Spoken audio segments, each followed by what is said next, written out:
اعوذ باللہ من الشیطان الرجیم بسم اللہ الرحمن الرحیم رب اشرح لی صدری ویسر لی امری واحلل عقدۃ من لسانی یفقہوا قولی واجعل لی وزیرا من اہلی رب زدنی علما رب زدنی علما اور رب زدنی علما آمین۔ بسم اللہ الرحمن الرحیم۔ سورہ بقرہ آیت نمبر 134 سے ہم پڑھ رہے ہیں۔ اللہ سبحانہ و تعالیٰ نے بڑی ہی اہم بات ہمارے سامنے رکھی، اور وہ بات یہ تھی کہ ابراہیم علیہ السلام مسلم تھے، اور انہوں نے اللہ سے یہ دعا مانگی کہ اللہ مجھے اور اسماعیل کو، جب وہ دونوں بیت اللہ کی تعمیر کر رہے تھے، یہ دعا مانگی کہ اللہ ہم دونوں کو مسلم بنا، اور ہم دونوں کی اولادوں میں سے ایک گروہ ہمیشہ تیرا فرما بردار رہے، ہمیشہ مسلمان رہے۔ تو ابراہیم علیہ السلام کے بعد سے مسلم نام پڑا، پہلے اور زبانوں میں نام رہا ہوگا، پھر ابراہیم علیہ السلام نے مسلم کا نام دیا اور مسلم ہی کا نام جو ہے وہ استعمال کیا۔ تو ہم سب امت مسلمہ ہیں۔ ہمارے اندر جو بھی گروہ بنے، یعنی ابراہیم علیہ السلام کے بعد جو بھی مختلف مذہبی گروہ ہیں، وہ سارے دراصل امت مسلمہ کے فرقے ہیں۔ یہود ایک فرقہ ہیں، عیسائی ایک فرقہ ہیں، پھر ہمارے اندر اب جو فرقے بن گئے، یہ سب فرقے ہیں دراصل۔ تو اللہ سبحانہ و تعالیٰ نے کہا، یہودی کہتے ہیں کہ ابراہیم یہودی تھے، یہودیت اختیار کرو۔ عیسائی کہتے ہیں ابراہیم عیسائی تھے، عیسائیت اختیار کرو۔ حقیقت یہ ہے کہ ابراہیم نہ یہودی تھے نہ عیسائی تھے، ابراہیم مسلم حنیف تھے، اور ابراہیم علیہ السلام کے فالوور وہی لوگ ہیں جو ان کے طریقے پر چلیں اور اسلام کو قبول کریں۔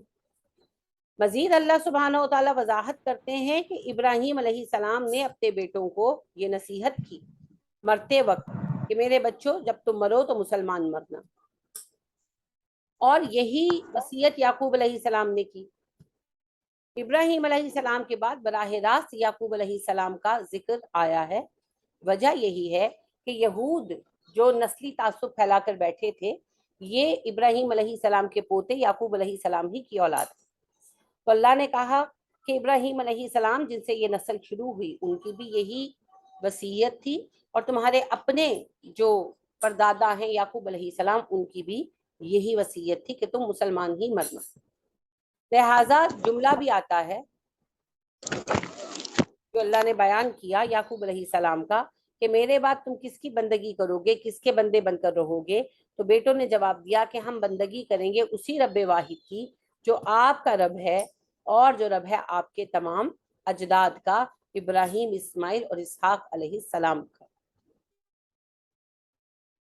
وَنَحْنُ لَهُ مُسْلِمُونَ، ہم تو اسی کی مسلم ہیں، ہم تو اسی کے فرما بردار ہیں، ہم تو اللہ ہی کی راہ پر چلنے والے لوگ ہیں۔ تو اللہ یہ کہہ رہے ہیں کہ اے گروہ یہود، تمہارے جد امجد ابراہیم علیہ السلام مسلم تھے، تمہارے دوسرے جد امجد اسحاق علیہ السلام بھی مسلم تھے، اور تیسرے یعقوب علیہ السلام بھی مسلم تھے، اور ان کے وہ 12 بیٹے جن سے تمہارے 12 قبیلے چلے، وہ سب بھی مسلم تھے۔ تو تم یہودی کیسے بن گئے؟ یہ سوال ہم سب کے لیے ہے۔ ہمارے پیارے نبی حضرت محمد صلی اللہ علیہ وسلم مسلمان تھے، ان کے صحابہ مسلمان تھے، ابو بکر ہوں، عمر ہوں، علی ہوں، عثمان ہوں، بلال ہوں، معاذ بن جبل ہوں، سعد بن معاذ ہوں، سعد بن عبادہ ہوں، رضی اللہ تعالی عنہم علیہم اجمعین، کوئی صحابی ہو، سب مسلمان تھے۔ تو پھر ہم کہاں سے وہابی اور سنی اور مرزائی اور شیعہ، یہ سارے فرقے کہاں سے بن گئے ہم؟ کیونکہ دین تو وہی ہے نا جو نبی کریم صلی اللہ علیہ وسلم لے کر آئے تھے، اور یہ جو دین ہے، اس دین کا ایک ہی نام ہے، اور وہ ہے اسلام، اور اس دین کو ماننے والے صرف مسلمان ہیں۔ تو ہم بھی مسلمان ہی ہیں، یہ سارے گروہ جو ہیں، یہ فرقے جو ہیں، یہ اسلام کو بگاڑنے کے لیے، مسلمانوں کی یہ یکجہتی، اخوت اور طاقت ختم کرنے کے لیے بنائے گئے۔ ہمیں ان سب سے دامن بچانا ہے، اور ہمیں صرف مسلمان بننا ہے۔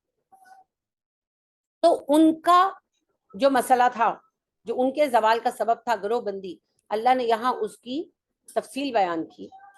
تو یہ پیغام دراصل ہمارے لیے ہے کہ جو غلطی یہود نے کی وہ غلطی تم مت کرنا. یہ بتایا.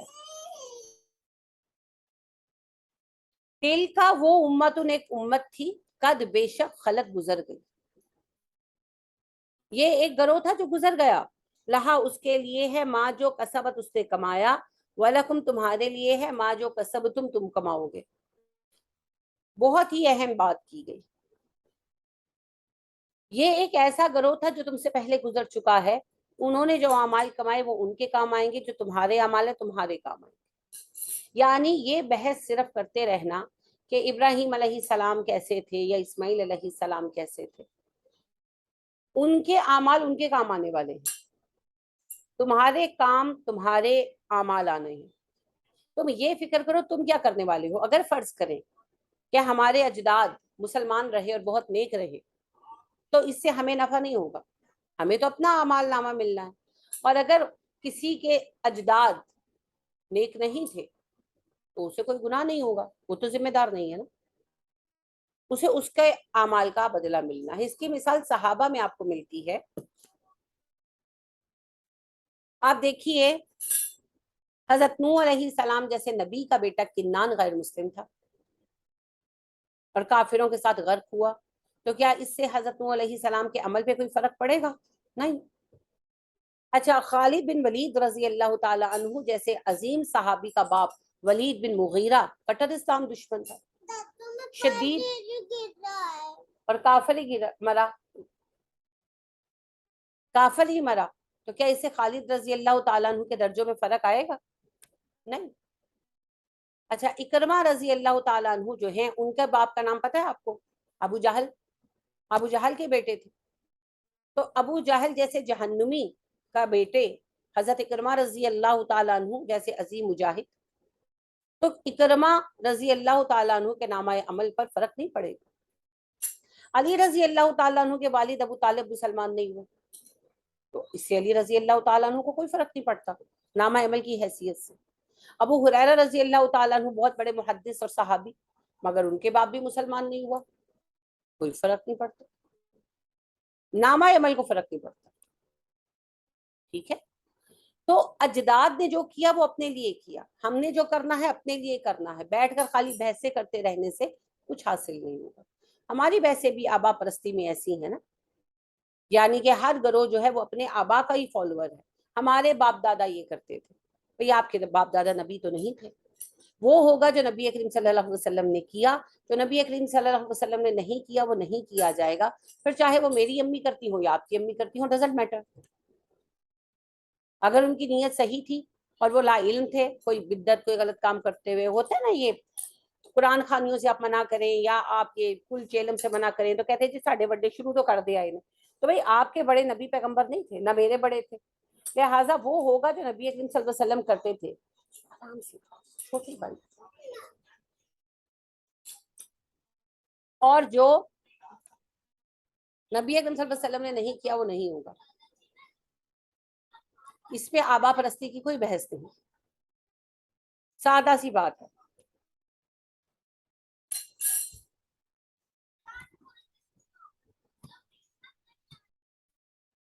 تو یہ باتیں جو کی جاتی ہیں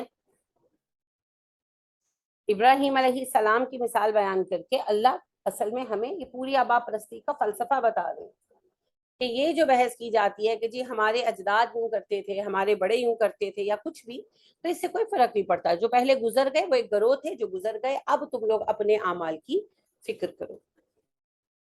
ولا نہیں جس سیٹ سدھر لے ہے نا، تو سالونا تم سے پوچھا جائے گا اما اس کے بارے میں جو کانو وہ تھے یا معلوم کیا کرتے. تم سے یہ نہیں پوچھا جائے گا کہ وہ لوگ کیا کیا کرتے تھے. سمجھ گئے؟ سادہ سی بات ہے. جو تمہارے بڑوں نے کیا اس کا حساب تم سے نہیں لیا جائے گا. ابراہیم علیہ السلام نے فرض کر لیں اگر شرک کیا، نہیں کیا، بالکل نہیں کیا، لیکن اللہ کہہ یہ رہے ہیں کہ اگر ابراہیم علیہ السلام یا اسماعیل علیہ السلام یا اسحاق علیہ السلام یا اسحاق علیہ السلام کے بیٹے ان میں سے کوئی مشرک تھا تو جواب انہوں نے دینا ہے، تم نے نہیں دینا. اور اگر وہ موحد تھے, جو بے شک وہ تھے, تو ان کا جو درجہ ہے وہ تمہیں نہیں مل جانا. یہی بات بتائی جا رہی. تو میرے اجداد اگر نیک تھے تو اجر ان کا ہے, اور اگر خدا نخواستہ ان کے عقائد غلط تھے تو سوال کا جواب انہیں کو دینا ہے. وہ کہتے ہیں پنجابی میں, تیے نکا کرتے موتا کرتے آپ نو, مائی نو نہ باپ نو, کہ چرخے سے باریک کام کرو یا جان چھڑا لو موٹا موٹا چرخہ چلا کے, مسئلہ تمہیں ہی پیش آنا ہے, کسی اور کو نہیں آنا. تو اعمال نامہ بھائی اپنا اپنا, نسب نہیں چلنے آخرت میں, آخرت میں عمل چلنا. نبی صلی اللہ علیہ وسلم کا فرمان بھی ہے, جسے اس کا عمل پیچھے ہٹا دے اس کا نسب اسے آگے نہیں بڑھا سکتا. واہ, اور قالو انہوں نے کہا, کونو ہو جاؤ ہودن یہودی, او یا پھر نصارا عیسائی, تہتدوا تم ہدایت پاؤ گے. انہوں نے کہا یہودی بن جاؤ یا عیسائی بن جاؤ تم ہدایت پا جاؤ گے. سمجھ گئے؟ یعنی کہ کوئی پوچھتا نا کہ بھائی یہ نبی آخر الزماں جو ہیں محمد صلی اللہ علیہ وسلم جو ہیں یہ کہہ رہے ہیں اللہ کا رسول ہم ایمان لائے, تو وہ کہتے نہیں, یہودیوں کے پاس اگر یہودی عالم کے پاس جاتے وہ کہتے ہیں کہ نہیں یہودیت اختیار کرو تو ہدایت ملے گی. عیسائی عالم کے پاس جاتے تو وہ کہتا ہے عیسائی ہو جاؤ تو ہدایت ملے گی.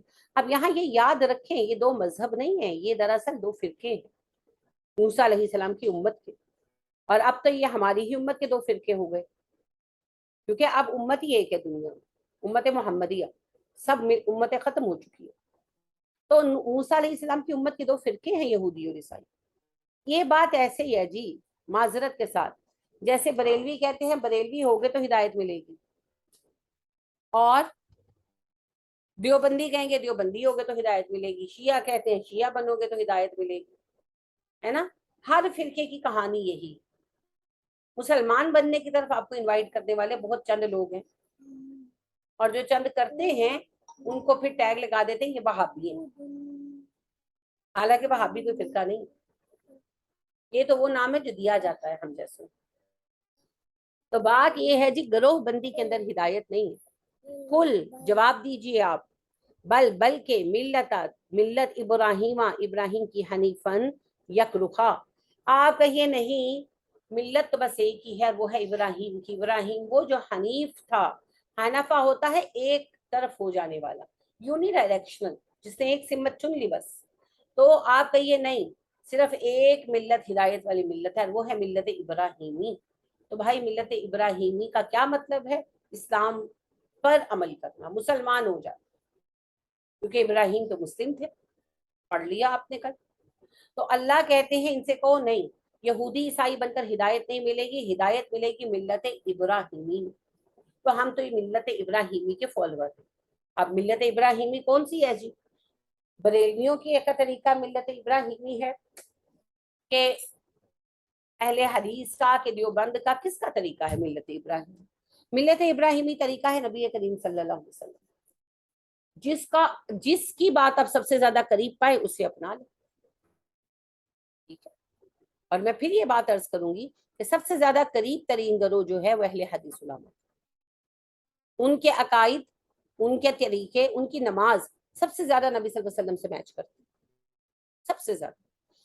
کچھ چھوٹی چھوٹی باتوں کو چھوڑ کر جن پر وہ شدت کرتے ہیں ان کی باتیں صحیح.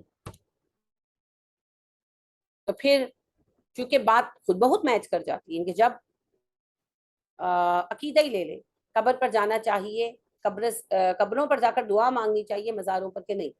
جب اس بات کی تحقیق کرتے ہیں تو جو احکامات آپ کو حدیث میں ملتے ہیں, سنت میں ملتے ہیں, قرآن میں ملتے ہیں, وہی آپ کو اہل حدیث علماء کے ہاں ملتے ہیں. تو پھر اٹھ کر بغیر کسی اہل حدیث عالم کو پڑھے.